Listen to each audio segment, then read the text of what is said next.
sun was warm above Orphanage 17. Children laughed, played tag, and threw a ball in the open field. It was a normal day. No one knew it would be their last. Liam sat alone near the edge of the garden. He was 10 years old, small and quiet. He liked to watch the sky. He often dreamed of flying in space far away from Earth. Today the sky looked different. A shadow moved across the field. At first the children thought it was a cloud, but it was too fast, too sharp. The shadow became bigger, and then they heard it. A strange hum filled the air. It sounded like a machine, but not one they knew. Teachers ran outside shouting, "Everyone inside, now!" But it was too late. Above the orphanage, a black ship appeared. It looked like a giant insect, silent, dark, and cold. It hovered for only a second. Then came the fire. A beam of red light shot from the ship. It hit the orphanage building. The walls melted. The roof exploded. Glass flew like deadly rain. The children screamed. Some ran. Some froze. Liam stood still. He couldn't move. His ears rang. His eyes were wide. He saw one of the attackers. Inside the ship's open ramp, it looked human. But something was wrong. Its face didn't move right. Its skin seemed fake, like a mask. The eyes were empty. Cold. Dead. More beams hit the ground. Trees burst into flames. Dirt flew into the air. The smell of smoke and burning metal filled everything. Liam fell. Something hit his head. The world became dark. He woke up in a hospital room 2 days later. The lights above were white and soft. Machines beeped beside him. A woman in uniform stood near his bed. She looked strong, but her eyes were gentle. "I'm Captain Rhea," she said. "You're safe now." Liam didn't speak. "You were the only one who survived," she continued. "I'm so sorry." Liam's eyes filled with tears. But still, he said nothing. "We need your help," Rhea said. "We saw strange symbols on the ship. No one understands them." "But you saw their face, didn't you?" Liam slowly nodded. Rhea handed him a paper and pencil. "Can you draw it?" His hands shook, but he drew. The face, the fake skin, the dead eyes. When he finished, Rhea's face turned pale. This isn't any alien we know," she whispered. Later that night, Rhea went to a secret room in the base. She showed the drawing to her team. A scientist leaned forward. "It looks human," he said. "But it's not," Rhea said. Liam said, "It wasn't real skin. A suit." They checked satellite images. One showed the black ship above the orphanage. It had no known ID, no heat signature, no call signal. It just appeared and vanished. Then something strange happened. A rescue worker came with a small metal piece. It was found near the blast, burned, but still glowing. Scientists scanned it. There was a message inside. Just 4 words. Phase 1 complete. Continue. Rhea stared at the screen. Her voice was cold now. This wasn't a mistake, this was planned. That night Liam had a nightmare. He saw the black ship again. He saw fire, screams, faces he would never forget. Then he saw something new. A room, dark and full of machines, and many people, children trapped inside, crying, scared. He woke up sweating. He ran to Rhea's room. "I saw more," he shouted. "Other kids. They're not dead. They were taken." Rhea knelt beside him. "Are you sure?" Liam nodded. "I saw them in my dream, but it felt real. I think they're still alive." Rhea looked at him carefully. "You might be right. Maybe you saw something real." She turned to her communicator. "Wake the team, we have to dig deeper. This is far from over." Outside the window, the night sky was calm again. Stars twinkled peacefully. But deep in space, something evil was moving, watching, waiting. Earth had been warned. but no one knew just how big the storm was that was coming. Captain Rhea sat in the dark command room. Around her were large screens showing space data, ship movement, and secret Earth files. But her mind was stuck on one thing: Liam. He had survived the bombing. He had seen the attacker's face. And now, he was dreaming about things he should not know. "This is not normal," Rhea told the science chief. He saw other children in his dream, trapped somewhere. The scientist, Dr. Can, looked serious. "Some call it a psychic echo," he said. "Maybe the shock opened something inside him." "You mean he can feel the others?" "Maybe. Maybe he's more than he appears." Liam sat alone in the base garden. He was quiet, but his eyes moved fast. Watching. Thinking. He remembered the dream so clearly. The faces, the sounds, the cold machines. A soldier walked over and gave him a snack. "You okay, kid?" Liam didn't answer. He was looking at the sky again. "Do you think they'll come back?" Liam asked suddenly. The soldier paused. "I don't know." Liam nodded slowly. "They will." Back in the lab, Rhea and Dr. Can scanned the metal chip again, the one with the hidden message. Phase 1 complete. Can found something new, a strange code hidden behind the message. When decoded, it opened a secret Earth file, one that was supposed to be deleted years ago. The file name was the Blacklist. Inside were names of hundreds of Earth orphanages, many marked with red, some already destroyed. Rhea felt cold. "This is a plan," she said. "They're targeting orphans, but why?" Can looked at her with fear in his eyes. "Not just any orphans. Look at this." He highlighted the next column. It listed bloodlines. Many children were related to war heroes, scientists, and early space colonists. "These kids are special," Can whispered. "They carry something in their genes. Something powerful." Rhea's hands tightened into fists. Someone is trying to erase Earth's future. That night, Liam had another dream.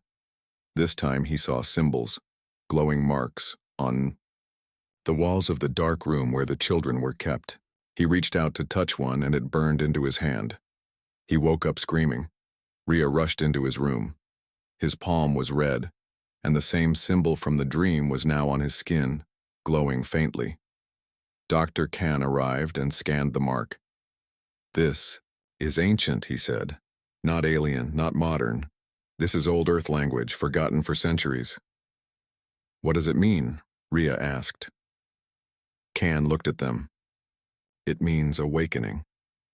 In the morning, Rhea took Liam to the simulation room. She showed him pictures of faces and ships, trying to help him remember more. When she showed one ship, Liam froze. "That's it. That's the one from my dream." "That ship disappeared 5 years ago," Rhea said. "It was part of Earth's secret fleet. It went missing during a mission near the Oort cloud." Liam looked at her. "They didn't disappear. They changed sides." Rhea's heart sank.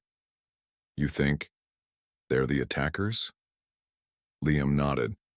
"They're not aliens. They're humans, but wrong, twisted." Later, the command center received a message. A military satellite above Mars Base 3 had recorded something strange. Another black ship hovering above a children's facility. But this time, it didn't attack. It scanned the area, then left. "They're planning something bigger," Rhea said. "And we still don't know who they really are." Just then a soldier ran in. "Ma'am, we found a signal inside the boy." "What do you mean?" Rhea asked. The soldier explained. "We scanned Liam for safety, but he has something inside him, a small nanochip near his spine. It's not ours." They rushed Liam to the medical unit. The scan showed a tiny device, no larger than a grain, of rice. Dr. Can removed it carefully. The chip was black and smooth with no wires. But it began to glow when placed near a power source. They connected it to a decoder. A voice played from the chip. "Unit 7 reporting. Child Alpha 9 escaped. Memory suppression failed. Eliminate target. Everyone in the room went silent. Liam looked at them. They were watching me. I was one of them. Rhea stepped forward. No, Liam. You are one of us. But they tried to make you forget. The base alarms rang suddenly. An incoming transmission. Rhea answered. A distorted face appeared. It looked half human, half machine. Its voice was cold and slow. You took our seed. We will take your future. Phase 2 begins. The screen went black. Rhea turned to her team. Get ready. They're coming. She looked at Liam. He stood tall now, his glowing hand closed in a fist. This time, he said, I'll fight. Captain Rhea stood in the war room looking at a giant screen. Names and red marks filled the display. Each name was a place. Each red mark meant one thing: destroyed. Orphanages on Earth, Mars, Europa, and Titan. All gone. This is not random, she said. They're following a list. Dr. Can nodded. And this list came from inside our own system. You mean someone gave it to them? Someone with clearance. High clearance. Liam sat nearby, quiet but alert. He listened to every word. He looked at the map. His eyes stopped on one name. Orphanage 22, located in the deep forests of South America. That's next, he said. Rhea turned. How do you know? Liam pointed at a mark on his hand. The glowing symbol had changed. It burns every time. They're close. And now it burns the most when I look at that name. Rhea didn't wait.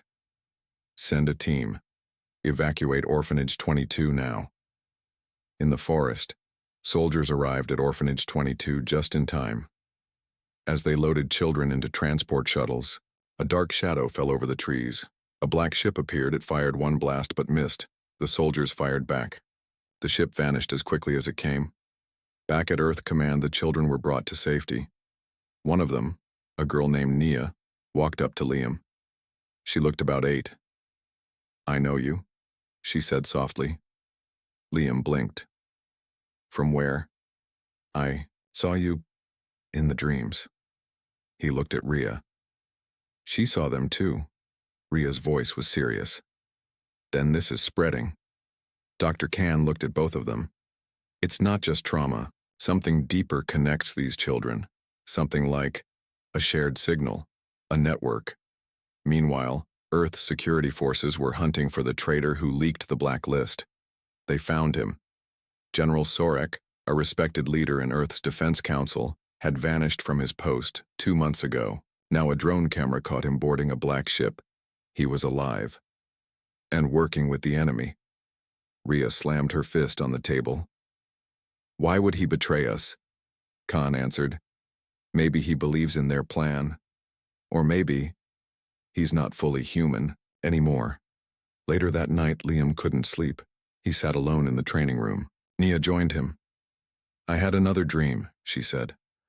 What did you see? A place underground. Many children. Machines all around. And the bad ones. They were building something. Liam looked at her.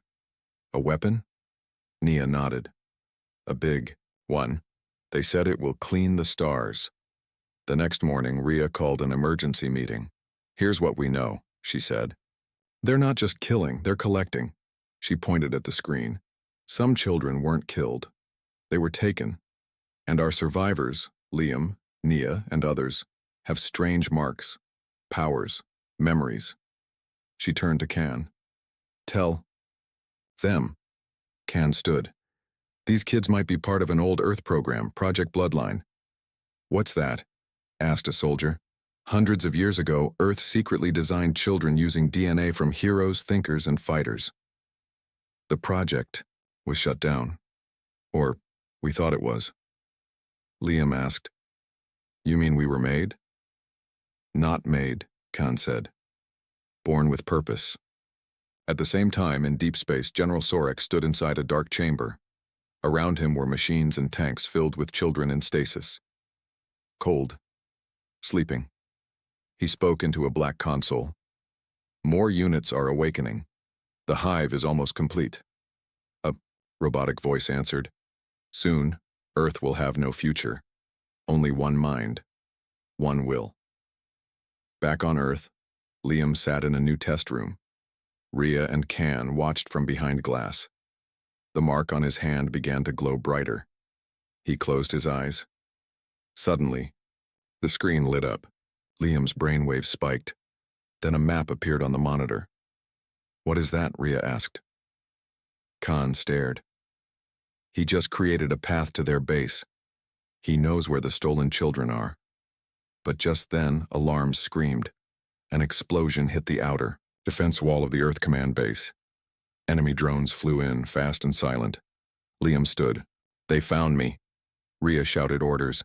Get him to the vault. Soldiers grabbed Liam and Nia. As they ran, a black-cloaked attacker stepped into the hallway. Liam stopped. You. The attacker removed their mask. It was a woman. She looked like Liam. Same eyes. Same mark on her hand. She whispered, I'm your sister. You should have joined us. Then she vanished into smoke. The attack was stopped. But the message was clear. This was not a war of planets. It was a war of bloodlines. A war for the future. Rhea stood beside Liam. You said they would come. You were right. Liam looked into the stars. They're not done. And now, neither am I. Captain Rhea stared at the broken wall of the base. Smoke rose from the impact zone. Soldiers carried the wounded. Drones flew overhead, scanning for more threats. But her focus was only on one thing now, Project Bloodline. She turned to Dr. Can. No more secrets. Tell me everything. Can nodded slowly. It started 120 years ago. Earth was losing wars against alien threats. So the Council approved a secret plan, Project Bloodline. The idea was to create children with special genes. Strong, smart, fearless. Leaders for the next generation. And the orphanages were used to hide them. Rhea clenched her jaw. So Liam, Nia, and the others, they're not just survivors. They're weapons. Liam stood near the medical bay, watching Nia sleep. Her body was healing from the shock, but her mind was far away. She had seen too much, just like him. He looked at his hand again. The mark now pulsed slowly, like a heartbeat. Why me? He whispered. From behind, Rhea's voice replied, because you were never meant to be ordinary. A few hours later, a secret meeting took place deep underground. Only top officials were allowed. On the screen appeared a new satellite image. Hidden in the shadows of a dead planet near Jupiter, a large structure was floating, a dark fortress. Dr. Can zoomed in. This is their main base. This is where they're building the hive. The hive? Rhea asked. Can explained. It's a machine, a living one. They're using the stolen children as fuel, as code, to create a shared mind. One brain, many bodies. Rhea's fists tightened.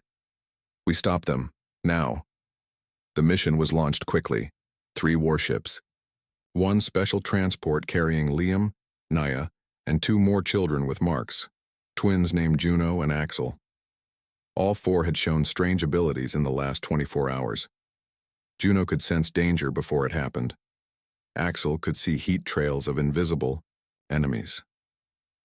Nia could hear thoughts when people were scared, and Liam was still unlocking something even deeper. On board the main ship, Valor 1. The kids sat together in a small training room. Axel looked around. So we're the freak squad now? Liam shook his head. We're the only chance Earth has. Juno asked, what if we fail? Liam looked out the window at the stars. Then we make sure they remember we tried. As the ships neared the dark planet, the hive woke up. Inside the fortress, General Sorik stood with the woman who had called herself Liam's sister. Her name was Saris. Her eyes were now glowing silver. We must stop them before they reach the core, Sorik said. Saris smiled. Let the bloodline children come. Let them see what they truly are. She turned toward a chamber full of frozen clones. They were designed for war, but we perfected them for obedience. The battle began above the dark planet. Black ships swarmed like insects. Earth fighters pushed forward. Explosions lit up space. Rhea led the charge. Protect the transport. Get the kids to the fortress. Liam felt the mark on his hand burn like fire. We're close, I can feel the others. The ship shook as enemy fire hit near the wing. Juno screamed, "We're going down!" The transport crash-landed just outside the Hive fortress. The kids ran through the broken doors. Strange lights flickered inside. Everything looked alive, walls breathing, floors shifting. They followed Liam. He didn't hesitate. Something was guiding him. Soon they reached the chamber. Hundreds of children floated in tanks, unmoving, cold, lost. Naya gasped. "They're still alive." Liam touched the glass. His mark glowed brighter. Then a voice echoed in the chamber. "You came home." Sarah stepped out of the shadows. She looked at Liam. "You were the strongest of us. That's why we made you forget. But it didn't work." Liam stepped forward. "You're not my family." She raised her hand. "Yes, I am. We share the same code, but I chose truth. You chose lies." Suddenly, the tank started to drain. The Hive was waking up. Outside, the battle was turning. Earth ships were outnumbered. Rhea's voice came over comms. "Liam, you have to disable the core. It's deep under the Hive." Liam nodded. "We're going in." The 4 kids ran deeper, into the fortress. Saris chased them, but the walls shifted to block her path. The Hive was confused. It was unsure of Liam, because he was part of it, and yet not. They reached the core. A pulsing brain-like structure floated above a pool of blue light. Wires connected it to everything. Liam walked closer. "You were made for this," a voice inside his head said. "No," he whispered. "I was made to stop this." He raised his hand. The mark lit up like a sun. The Hive began to shake. Saris arrived, screaming, "Don't do it!" Nia, Juno, and Axel stood beside Liam. Together, their marks formed a circle of light. Liam's voice echoed with power. "We choose free will." The light burst. The Hive screamed. Then silence. Back on the warship, Rhea saw the fortress explode in the distance. A massive light covered the dark planet. Her voice broke as she whispered, "Liam." But then a message blinked on her screen. "We're alive. The Hive is gone." Liam. Space was no longer quiet. One by one, ancient beacons across the galaxy had lit up. Some near dying stars, some in black holes, some on forgotten moons. And with each beacon came a message: the Eater wakes. On Valor 1, Captain Rhea and Dr. Can watched dozens of screens filled with warnings. Dr. Can whispered, "We thought the Hive was the threat. We were wrong." A new image appeared. Far beyond Pluto, something massive had entered the solar system, moving slowly, unstoppable. It was dark like night, big as a planet, not a ship, not a creature, something in between. Rhea stared at it. "Is it alive?" Can replied, "It eats stars. What do you think?" In the lower deck, Liam sat beside Zane, who was still unconscious. Nia, Juno, and Axel stood nearby. Juno said, "The Hive prepared us for this, but I don't think even they understood what they woke up." Liam's mark glowed again, but now so did the marks on the others, brighter than ever.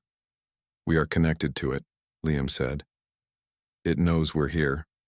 Axel asked, "Can we kill something that big?" Liam didn't answer. A council was called. Leaders from Mars colonies, Earth Command, Titan bases all joined. Some wanted to run, some wanted to hide. But Rhea stood and said, "We are not the kind to kneel. We stand, we fight, because if we don't, nothing will be left." She turned to Liam and his team. "You are not just children. You are the bloodline. This is why you were born." The plan was risky. A final mission. They would fly close to the eater. Liam and his team would try to send a message directly to its mind, using their marks, their link to the hive, their human heart. It was madness, but it was all they had. As the ship's spearfall approached the eater, everyone went silent. The giant being floated in space like a dark god. Its surface shifted like smoke, shadows, and memory. Sensors failed near it. Time felt slower. The stars dimmed. Zane finally woke up, looking weak but clear. "I heard it," he whispered. "What did it say?" Liam asked. Zane looked straight at him. "It doesn't care if we live or die." They launched a small pod carrying Liam and the others. Inside, only silence. As they neared the eater, their marks began to glow so bright they lit up the pod. Naya held Liam's hand. "Are we even strong enough?" "We don't know," he replied. "But we have to try." Suddenly, their pod stopped moving, frozen in space. Outside, a part of the eater opened. A tunnel of black mist invited them in. Juno whispered, "It's letting us in." Axel nodded. "It knows us." They floated inside. Inside the eater, there was no ship, no engine, only memories. They saw flashes of old galaxies, civilizations that had been erased, suns swallowed, worlds forgotten. They saw the first hive, born from the ashes of another race, created not to rule, but to warn. Then, they saw Earth, burning, not now, but in the future, if they failed. Liam stepped forward and shouted into the darkness, "We are not like the others." He raised his glowing hand. "We choose to live. We choose to fight." A voice, huge, deep, ancient, spoke in all their minds. "You are small, but loud. You are soft, but you burn. You are not ready." The ground beneath them broke. The team started falling into a sea of dark energy. Liam screamed, "No!" But Zane reached out, his hand glowing blue, and everything froze. The others floated midair, safe. Zane stood alone in front of the eater's core. He spoke, not in human words, but in thought, in sacrifice. Zane's body lit up completely. He turned to Liam and smiled. "You were always the leader. I was just the key." Then he disappeared in light. The eater shuddered. The marks on the team's hands began to burn, but not in pain, in unity. The eater's voice returned. "A piece of me has changed. The war pauses, but it does not end. Run, grow, prepare." Then everything went white. The team woke up on the ship. They were back. Zane was gone. But the eater had stopped. It no longer moved forward. It had gone silent. For now. Back on Earth, a statue was built in Zane's honor. Liam stared at it, a heavy feeling in his chest. He saved us. Bought us time.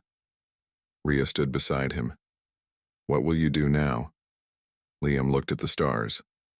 "Train. Learn. Lead. Because it will come back." 10 years had passed since the eater stopped at the edge of the solar system, but Earth had not slept. They had prepared. New space stations floated above Mars. Titan now had cities under ice. The moon was covered in defense cannons. Earth itself had changed. No more countries. Just the United Core built for survival. At its center stood the Sky Citadel. And inside, the leader who once was just a boy, Liam. He was no longer a child. Now a commander, respected by billions. His mark still glowed. But now it was joined by others. Nia had become the top tech mind. Juno led the Red Fleet. Axel trained soldiers from every world. And though Zane was gone, his name lived in every classroom, every anthem, every story. But peace never lasts. One night the stars began to fade. Again, one by one, then the signal returned. The eater wakes. A new object appeared beyond Neptune. Not the same creature. Worse, a fusion of eater and machine. Zane's sacrifice had slowed it, but also taught it. It had evolved. Now it moved faster. smarter, with purpose, and it was heading straight for Earth. Rhea, now an old general, walked beside Liam. We always knew this day would come. Liam nodded. Then let's finish what we started. The plan was called Project Final Flame, a combined attack from all sides, hundreds of ships, dozens of world weapons, billions of people ready. But at the center, once again, would be Liam and his team. Only they could reach the mind of the Eater. Only they could use the marks. The day came. The stars were dark now. The Eater covered the sky, like a wall of moving death. Its tendrils reached for moons. Its voice broke communications. It whispered in minds. Fall. Fade. Forget. The fleets launched. Red Fleet, ice ships, solar wings, all moved in formation. Cannons fired. Missiles launched. For the first time, Earth fired the Sun Spear, a weapon powered by a piece of the sun. It hit the Eater, and for 1 second, it screamed. Liam and his team flew inside using a special ship, Zane's design. As they entered, everything shook. Inside, the creature was chaos, black fire, floating mines, twisted memories of planets it had consumed. They reached the core. A giant eye opened. Liam shouted, "We are not your prey." The eye blinked. "You are noise." The team joined hands. Their marks lit up. Together, they formed a circle of energy. Suddenly, memories poured into them. Zane's last thoughts, Sirius's final code, and something new. The Eater was afraid, not of weapons, not of machines, but of hope. Liam focused. "We will not be forgotten. We will not kneel. We are humanity." He pushed forward, and the marks exploded with light. All across the sky, the fleets saw a burst like a second sun. The Eater froze. Then cracks appeared. Across its body, like glass shattering, its voice broke. Too bright. Too bright. And then, silence. The Eater was gone. Not dead, but driven away, into the dark between galaxies. Earth cheered, tears, laughter, songs. Billions cried out with one voice, "We survived." Liam returned to Earth. He stood before the world. No medals, no speech. Just one sentence, "Now we live." Years passed, the Eater never returned, but Earth never forgot. Statues were built. Books were written. The children of the orphanage became legends. Their names were carved into space stations, schools, and stars. And in the Sky Citadel, a new generation trained. Smarter, stronger, kinder, led by those who once fought the dark and won. In a quiet garden, Liam stood looking at the night sky. Beside him, Nia smiled. "Do you think it will come back?" she asked. He nodded slowly. "Maybe," she asked. "And if it does?" Liam smiled. "Then it'll remember who we are." He looked up. Humans, born small, but built for fire. The hive was destroyed. Earth ships cheered in orbit. Soldiers hugged each other. The war room on Earth Command filled with applause. But Captain Rhea wasn't celebrating. She looked at the screen showing the burning remains of the hive. "It was too easy," she whispered. "They don't die that fast." On board Valor 1, the 4 children sat in silence. Juno leaned back, tired. "Is it over?" Nia shook her head. "It doesn't feel over." Axel pointed at Liam's hand. "Your mark. It's still glowing." Liam looked down. The symbol on his palm was brighter than ever, and now pulsing slowly like a heartbeat. "I think something followed us back," he said quietly. Back on Earth in a secure lab, scientists studied the data from the hive's core. One tech opened a strange file that had been copied during the blast. "Sir, this file, it's alive," he said, "before anyone could stop it." The lab systems began shutting down. Lights flickered. A robotic voice spoke through the speakers. "Core rebirth initiated." And then everything went black. Later that night, deep inside an abandoned Earth facility, something moved in the dark. A single pod opened. Inside was Cirrus, burned, injured, but alive. She stepped out, her eyes glowing silver again. The hive falls. But the seed lives, she whispered. She looked up. It's time to plant a new future. Liam and the others were brought back to Earth as heroes. Crowds welcomed them. Banners waved. Cameras flashed, but Liam didn't smile. He stood in front of the cheering people and whispered to Rhea, "She's still here." Rhea nodded. "I believe you." That night, Rhea placed the children in a high-security bunker. No windows, only defense walls. But even there, Liam felt it. She's close. In another part of the city, strange things started happening. People reported seeing shadows in mirrors. Security drones malfunctioned. Children in hospitals began whispering the same word in their sleep, Cirrus. Dr. Khan brought news to Rhea.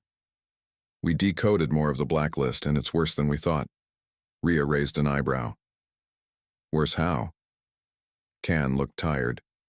The hive was not just building one mind, it was building copies. Cirrus was one of them, but there are others. How many? Maybe 10, maybe more. Each with a piece of the hive's intelligence, if even one survives. Rhea finished his sentence. The war is not over. The next day, Liam woke from a nightmare. He had seen a new place.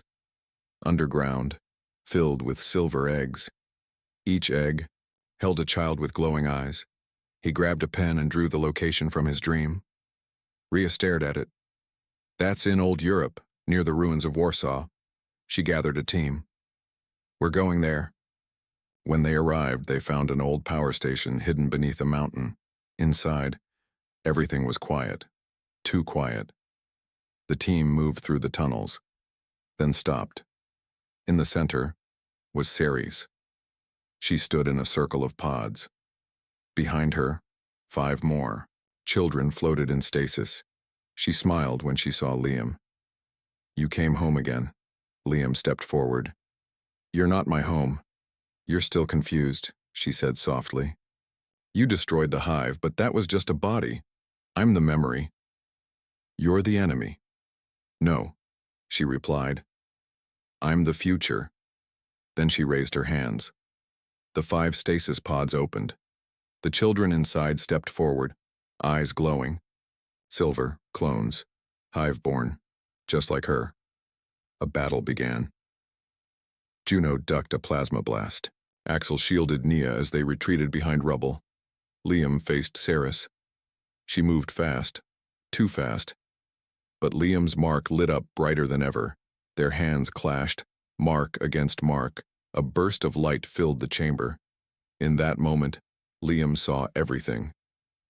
Memories that were not his, experiments, training, the cold voice of the hive. And Ceres, once a scared girl, turned into a weapon. He pulled away. "You were one of us once," he said. "But you let the hive control you." She looked sad for a second. "Because it made sense," she said. "It gave me purpose." Liam stepped back. "You still have a choice." Ceres paused. "Maybe in another life." Then she activated a bomb inside the base. The walls began to shake. Rhea shouted from the exit, "Everyone out! Now!" Liam reached out to Ceres. "Come with us." She shook her head. "You saved them. I'll slow down what's coming next." He ran. The mountain collapsed behind him. Back on the ship, Nia cried. She stayed behind. Liam whispered, "She was broken, but not all bad." Rhea put a hand on his shoulder. "You did what you could." Dr. Khan stepped forward with new intel. "We stopped one seed, but we just picked up another hive signal." Rhea looked at the stars. "It's not over." Liam stood, his voice firm. "Then we keep fighting." 2. Weeks had passed since the mountain base was destroyed. Ceres was gone. Or so they thought. Liam stood on the top deck of Valor 1, staring into space. The stars blinked quietly, but his mark had started glowing again, stronger than before. "She's Not done, he said. Captain Rhea joined him. We just got a signal. From deep space, very old frequency, coded in Earth's forgotten language. What kind of signal? Dr. Khan answered from behind. It's her voice. They played the recording in the war room. It was broken, static. But one line was clear. The hive was never here to conquer. We came to warn you. Everyone went silent. Warn us? Rhea said. From what? Dr. Khan explained. There might be something worse, something even the hive was afraid of. The signal was traced to a location at the edge of the solar system, a dead zone known as the Echo Belt. No star, no light. Just silence. Rhea decided. We go there. A special team was formed. Liam, Nia, Axel, and Juno suited up again. But this time there was one more. Zane, a silent boy rescued from another orphanage weeks ago. His mark had only recently appeared. Zane never spoke, but he could control machines just by touching them. They traveled in a stealth ship, the Whisper, flying through the cold darkness for days. Then they reached the edge. In front of them floated a giant black object half buried in space dust. It wasn't a ship, it was a door. Dr. Khan studied the object from the ship. There are carvings here, old ones, from before the hive. Maybe before Earth had cities. Nia touched the window. I can hear whispers. From the other side. Juno shivered. I think something's calling us. They opened the airlock and floated toward the door. As soon as Liam's hand touched the surface, the door opened slowly, like it had been waiting for him. Inside was a tunnel, glowing dimly with strange blue lights. They entered. The inside was massive. Empty halls, echoing steps. Strange machines, long dead, lined the walls. Suddenly, a light flickered. A hologram appeared. It was Saris. But this time, she looked human again. No silver eyes, no high voice. She spoke softly. If you're seeing this, then I failed, but you still have time. She explained everything. The hive was created by an ancient race not to rule, but to protect. They had seen the real enemy before, the one who eats stars, the one who speaks in light. Her voice cracked. The Star Eater is coming. The hive tried to prepare Earth by evolving its children, but we lost control. Axel whispered. So, we're not weapons. We're shields. Liam clenched his fists. Then we must finish what Sarah started. At the end of the tunnel, they reached a large room. In the center was a beacon, glowing, cracked, but still active. Dr. Khan spoke through the radio. That beacon is transmitting across galaxies. It's like a lighthouse. Liam walked toward it. It's calling someone. Suddenly, a red light began blinking. Juno shouted, It's a distress signal. The door behind them slammed shut. Then, a deep, low hum filled the chamber. From the walls, shapes began to rise. Not hive, something else. Dark, liquid-like. Eyes like fire. Bodies without form. Nia screamed, They're here! The creatures attacked. Liam and Zane stood in front, using their marks to push the enemy back. Juno shouted, There's too many! Zane raised both hands. The machines in the room powered up and exploded, pushing the creatures back. But he collapsed. He was still breathing, but weak. The beacon glowed brighter. A voice filled their minds, not speaking, but feeling. You carry the old spark. You may live. The creatures stopped. They looked at Liam. Then, disappeared. Dr. Khan's voice came through again. Something happened. A new signal just activated. It's spreading across space. Rhea added, Our long-range scanners just picked up thousands of other beacons lighting up. Across the galaxy, Liam stood shaking. They're calling each other. As the kids returned to the ship, Liam looked back at the broken beacon. He felt something awaken inside him. Not just fear, but connection. He whispered, They're not just out there. They're already near. On Earth, scientists watched as every satellite picked up the same phrase, repeated in 100 languages. The eater wakes.